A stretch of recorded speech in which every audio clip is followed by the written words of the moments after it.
کے اندر، رضاعت کے اندر، ایک تو حضرت عیسیٰ علیہ السلام نے بات کی ہے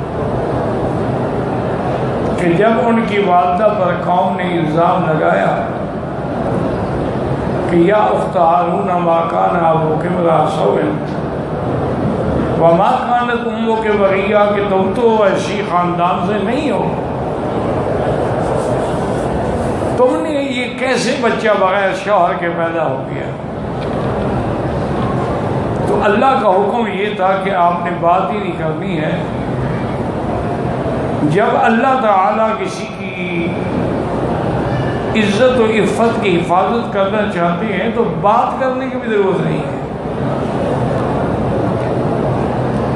جیسے اللہ تعالیٰ نے سرکار دو جہاں کے سینے میں قرآن رکھنا تھا تو فرمایا زبان ہلانے کی بھی ضرورت نہیں، لا تحرک بہ لسانک،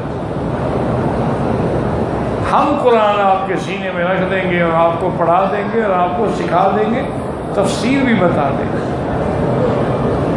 تو یہاں بھی اللہ نے حکم دیا تھا بی بی مریم کو کہ تم نے بات ہی نہیں کرنی ہے،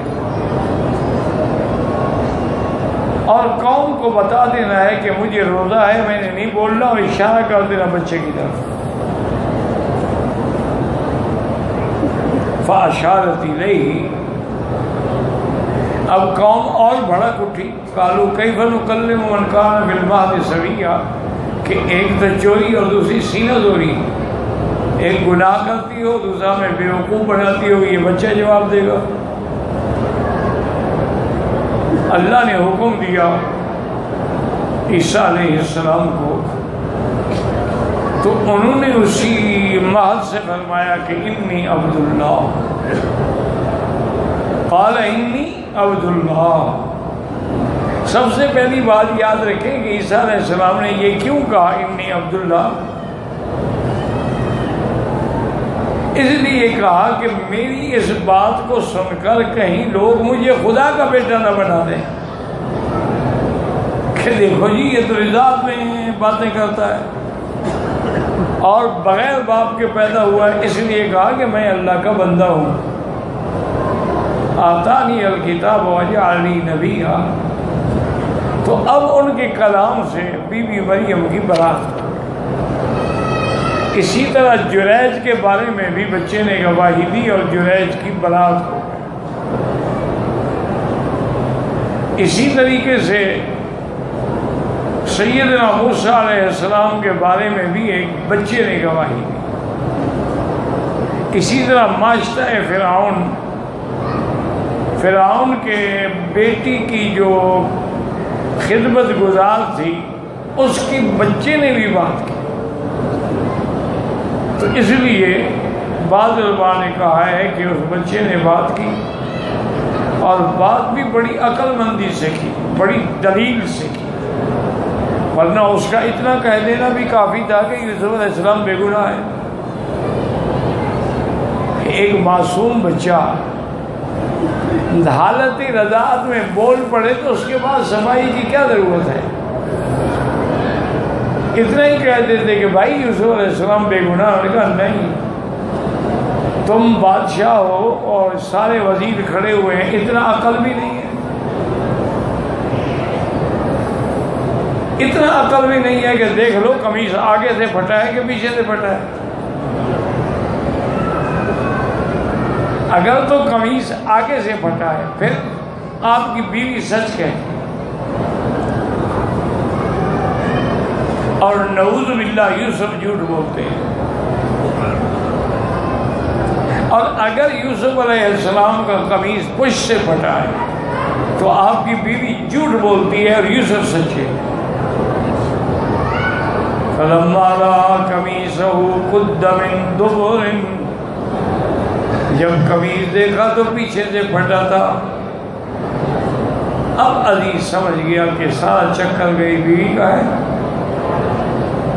قال انه من کیدکن، یہ تمہارا مکر ہے، اور ان کیدکن عظیم، عورتوں کا مکر بہت بڑا ہوتا ہے۔ جہاں بزرگوں پہ شیطان کا مکر بھی نہ چلے، عورت کا چل جاتا ہے۔ اور آپ نے فرمایا یوسف اعرض عن ھذا، اس طرح چھوڑو اس قصے کو، یہ ساری اس کی سازش ہے۔ واستغفری لذنبک انک کنت من الخاطئین، کہا تم توبہ کرو، تمہارا گناہ ہے، تمہاری خطا ہے، یوسف پاک ہے۔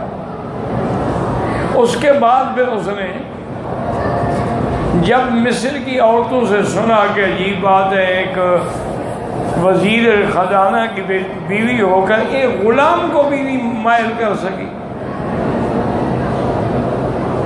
اگر اس کے بدلے میں ہم ہوتے نا، دیکھیں کیسے یوسف کو ہم پھنسا دیتے۔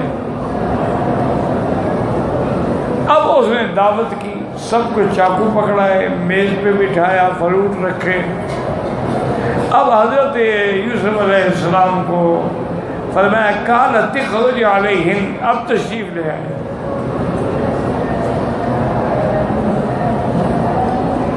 اب آپ تشریف لے آئیں۔ اب یوسف علیہ السلام جب آئے تو انہوں نے دیکھا ان کا تو دماغ اڑ گئے، ہوش اڑ گئے، فقطعنا ایدیہن، اور انگلیاں کاٹ ڈالیں۔ اس کے بعد انہوں نے کہا حاشا للہ ما ھذا بشرا، یہ بندہ نہیں ہے، انسان نہیں ہے، تو وہ فرشتہ ہے، اس پر کسی چیز کا اثر ہی نہیں ہوتا۔ اب امرأۃ العزیز نے کہا فذلکن الذی لمتننی فیہ، یہ وہ بندہ ہے جس کی تم مجھ پر تہمت لگاتی ہو نا، اب تمہیں کیا ہو گیا ہے؟ اللہ نے اس کو حسن و جمال ہی ایسا دیا ہے جو بھی دیکھے گا دیوانہ ہو جائے گا۔ اب جب یہ بات ختم ہو گئی تو اب پھر انہوں نے گھر میں مشورہ کیا کہ باتیں اب بھی چل رہی ہیں، اس لیے بہتر یہ ہے کہ ہم کچھ مدت تک کے لیے یوسف علیہ السلام کو جیل خانے میں بھیج دیں۔